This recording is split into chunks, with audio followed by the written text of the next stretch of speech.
I am Juino de Souza.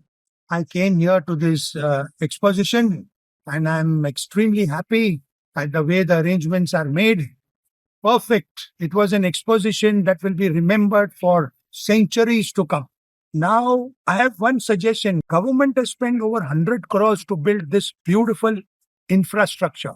We have here behind the exposition secretariat, there were 22 cottages at the Pilgrim Center, and lots of other money has been spent on infrastructure, creating such a beautiful infrastructure.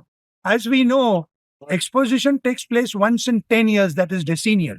Now, should this infrastructure be allowed to remain idle for 10 years till the next exposition?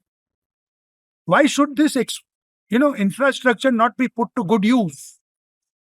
The government must take a conscious decision on this. Another suggestion which I'd like to make to the church authorities is that why only exposition once in 10 years? What is the reason behind this concept?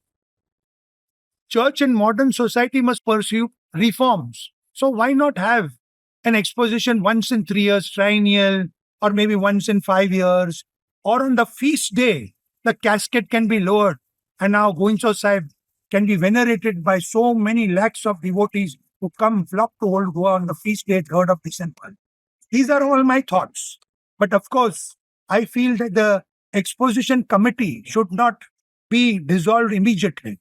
They should discern, they should sit and think and plan the way forward.